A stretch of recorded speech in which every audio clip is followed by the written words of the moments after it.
j'espère que vous allez bien.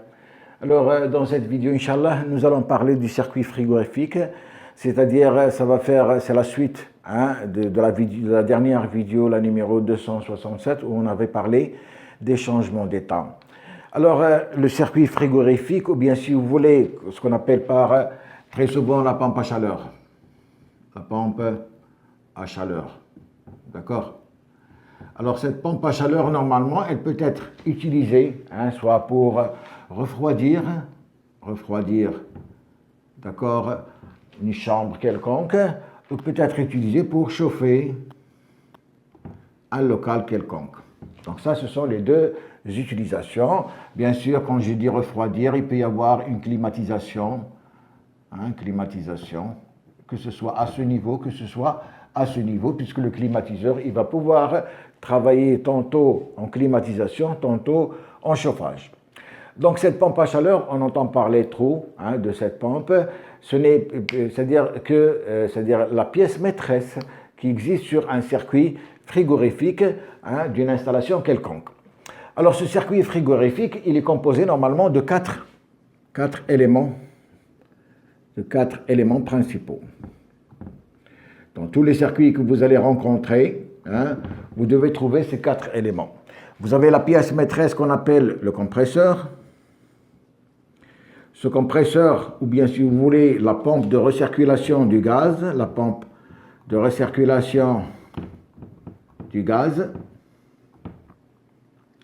Alors cette pompe, elle a pour rôle, c'est-à-dire d'augmenter la pression, puisque le compresseur, il a un piston à l'intérieur, donc il joue le rôle, c'est-à-dire il y a un gaz qui va rentrer à une certaine pression, il va le comprimer, il va faire monter sa pression et faire monter sa température. Alors vous avez ce qu'on appelle par l'évaporateur. Alors l'évaporateur, c'est un échangeur, d'accord? Il est composé, c'est un serpentin composé de tuyaux, avec une surface, c'est-à-dire d'échange qui est importante. Donc cet évaporateur, c'est un échangeur. Dans l'évaporateur, en général, il va y avoir, c'est-à-dire, nous allons absorber de l'énergie thermique dans l'évaporateur. Donc nous allons absorber de l'énergie thermique. Et quand je dis absorber, ça veut dire que c'est une opération endothermique, comme nous avons vu lors de la dernière vidéo. Et vous avez le condenseur. Vous avez le condenseur qui est également un échangeur, d'accord? Et lui, qu'est-ce qu'il va faire? Il va condenser, par son nom, c'est-à-dire condenseur, il va condenser, donc il va libérer l'énergie, et ça veut dire que c'est une opération exothermique. Donc ici, à ce niveau-là, je vais vaporiser, d'accord? Je vais faire une vaporisation. Et à ce niveau-là, je vais faire une condensation. Donc ça, ce sont deux changements d'état qui vont, être réalisés sur mon circuit. Je vais avoir un premier état de vaporisation et je vais passer par l'intermédiaire du compresseur à un état de condensation. D'accord? Alors, qu'est-ce que j'ai ensuite? J'ai ce qu'on appelle par le détendeur. Le détendeur, lui, par son nom, c'est-à-dire qu'est-ce qu'il va faire? Il va baisser la pression,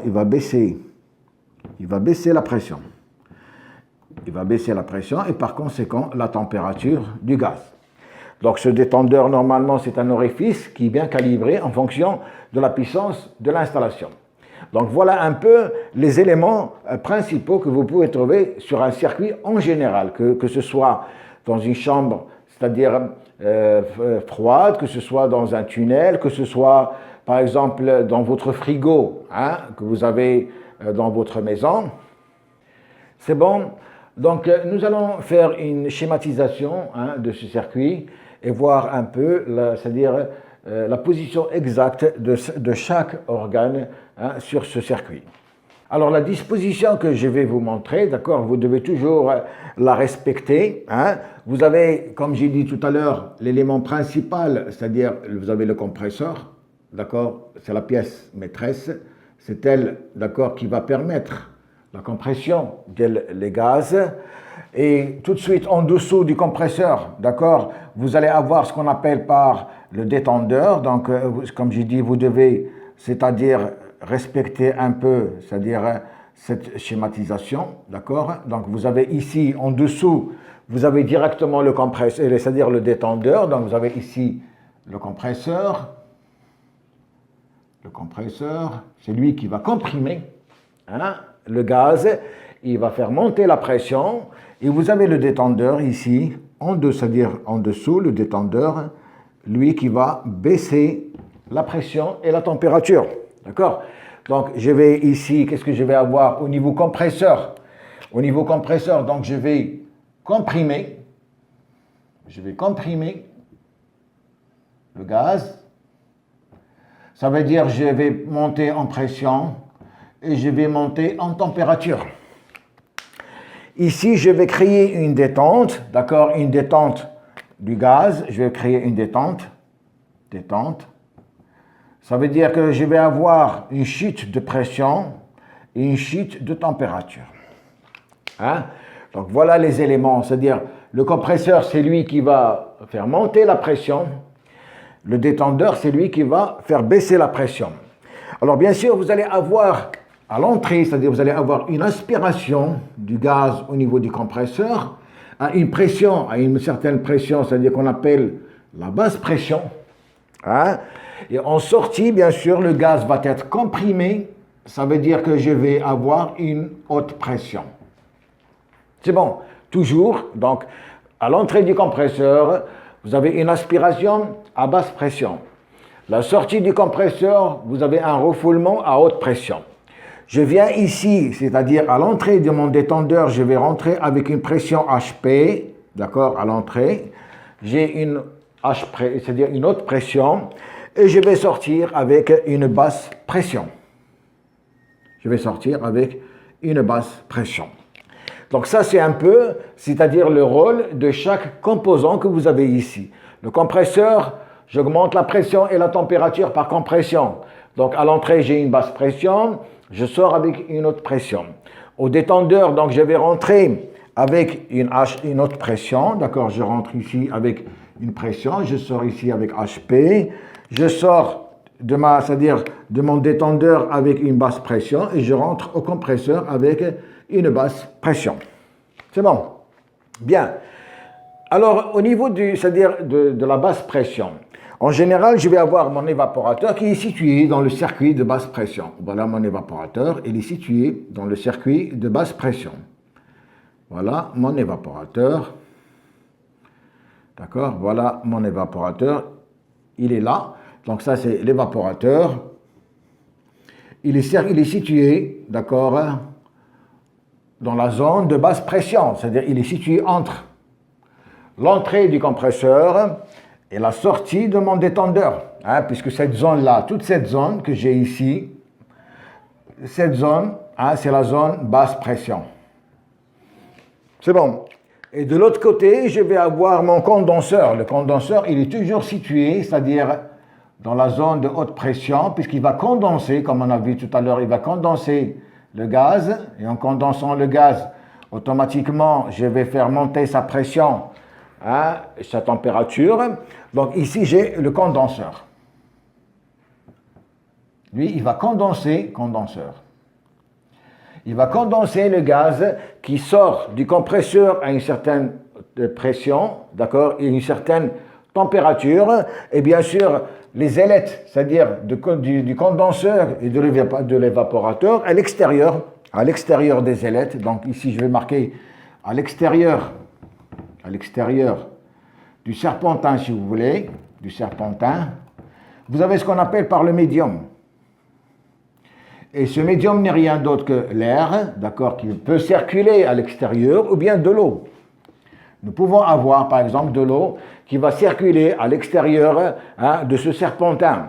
Et à l'intérieur, qu'est-ce que j'ai? J'ai un gaz à l'intérieur, en circuit fermé. À l'intérieur, j'ai un gaz, très souvent ce qu'on appelle par le fréon, d'accord, qui est un gaz volatile, d'accord, qui circule à l'intérieur de mon circuit. Donc, à l'intérieur du circuit, j'ai ce gaz, le fréon. À l'extérieur ici, parce qu'il va y avoir un échange thermique entre le gaz, le frayant, et puis l'extérieur qui peut être soit de l'air qui circule à l'extérieur, hein, ici, ou bien de l'eau qui va circuler à l'extérieur. Vous pouvez entendre dire très souvent, on appelle ça le médium. Alors bien sûr, il va y avoir un échange thermique entre le frayant, d'accord, et l'air ou l'eau qui circule à l'extérieur. Alors si je regarde au niveau évaporateur, alors au niveau évaporateur, bien sûr, comme j'ai dit tout à l'heure, je vais aspirer, hein, je vais absorber, hein, j'ai des ventilateurs ici, j'ai des ventilateurs, d'accord, j'ai des ventilateurs qui vont absorber l'air, d'accord, qui vont absorber, hein, c'est-à-dire l'énergie thermique, hein, qui se trouve sur l'air ou bien l'eau, et en absorbant, c'est-à-dire cette énergie thermique, il va y avoir un échange entre le gaz et cet air, d'accord? C'est-à-dire il va y avoir un échange de température, et qu'est-ce qui va se passer? C'est-à-dire le frayant qui est là, d'accord? Il va se refroidir, hein, il va se refroidir jusqu'à une température. Par exemple, je ne sais pas moi, soit que vous avez une chambre froide, vous avez un frigo, donc c'est un réglage que vous allez faire par votre thermostat, donc il va refroidir, par exemple, je vais baisser la température jusqu'à, par exemple, 0 degré, et ce gaz, il va passer à travers le compresseur. En passant par le compresseur, bien sûr, il rentre à une basse pression, puisque ici, j'ai créé une vaporisation, hein, de mon gaz, et quand je dis vaporisation, ça veut dire que j'ai baissé sa température, il va rentrer dans le compresseur va le comprimer, il va sortir avec une haute pression et température élevée. Il va rentrer à l'intérieur, d'accord, du condenseur, et que ce condenseur, qu'est-ce qu'il va faire? Il va libérer, c'est-à-dire il va permettre la libération, d'accord, des calories qui se trouvent dans les gaz qui traversent, c'est-à-dire mon serpentin, il va libérer cette énergie, d'accord, il va le libérer, il va faire un échange thermique avec l'air ou l'eau qui circule à l'extérieur. Donc ici, par exemple, je peux monter jusqu'à une température, par exemple, de 30 degrés. C'est un exemple, hein, que je donne. Jusqu'à une température de 30 degrés, par exemple. Donc ici, vous voyez que si vous prenez votre réfrigérateur, que vous regardez à l'extérieur du réfrigérateur, vous avez une grille. Cette grille, c'est le condenseur. Cette grille, elle est chaude. Pourquoi? Parce que nous avons chauffé, c'est-à-dire nous avons comprimé le gaz qui se trouve à l'intérieur du frigo. Hein, nous avons fait une vaporisation. Et en comprimant ce gaz, bien sûr, on a fait monter sa température et sa pression. C'est pour ça que la grille, elle est chaude. Donc, en sortant du condenseur, je vais passer à travers le détendeur. Qu'est-ce qu'il va faire? Il va créer une détente, d'accord, de ce gaz. Il va faire baisser sa pression, il va faire baisser sa température, et le cycle, d'accord, va recommencer, hein, ainsi de suite. Donc, nous avons le cycle, c'est-à-dire nous avons ici c'est-à-dire la circulation du gaz. C'est bon. Donc voilà un peu schématiquement et d'une manière simple comment est-ce qu'on peut, c'est-à-dire comment est-ce que nous passons d'un état de vaporisation à un état de condensation de mon gaz. Alors bien sûr, tout dépend de ce que je veux utiliser avec mon circuit. Si par exemple j'ai un frigo, à ce moment-là, le serpent, c'est-à-dire l'évaporateur, il est installé à l'intérieur de mon frigo. Il est installé, par exemple, si j'ai une chambre froide, à l'intérieur de ma chambre froide. C'est-à-dire, cet évaporateur, il va, avec ses ventilateurs, il va aspirer, c'est-à-dire il va absorber l'énergie qui existe, les calories qui existent dans l'air, d'accord? Il va y avoir un échange thermique avec le gaz qui se trouve à l'intérieur de mon serpentin, et qu'est-ce qui va se passer? Il va y avoir une vaporisation du gaz, et cette vaporisation donc, va faire chuter sa température, puisqu'il est à une basse pression. Il va rentrer au compresseur. Le compresseur, il va faire monter la pression, monter la température, il va passer à l'intérieur d'un condenseur, hein, qui va faire condenser, c'est-à-dire il va condenser ce gaz, donc il va y avoir un échange thermique entre le gaz qui passe ici à une certaine température, une certaine pression avec l'extérieur, et je vais pouvoir exploiter cette chaleur qui va sortir, hein, de mon condenseur et la relier à un radiateur par exemple, chauffer un plancher, c'est un chauffage qu'on peut utiliser également.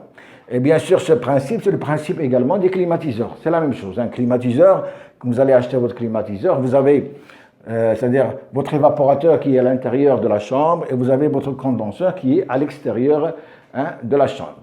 qui est sur les toits, que vous trouvez, les toits des maisons à l'extérieur. Donc très souvent, ce que vous voyez à l'extérieur, c'est le condenseur. Et ce que vous avez à l'intérieur, c'est l'évaporateur. C'est bon? Donc voilà, j'espère que vous avez compris un peu c'est-à-dire le circuit frigorifique, comment il marche. Donc nous allons continuer sur cette série, c'est-à-dire de circuits. Nous allons voir lors des prochaines vidéos, c'est-à-dire comment est-ce qu'on peut refroidir une chambre, comment est-ce qu'on peut constituer une chambre. Nous allons parler des tunnels, donc nous allons parler de pas mal de choses dans ce domaine. D'ici là, je vous remercie. À la prochaine, Inch'Allah.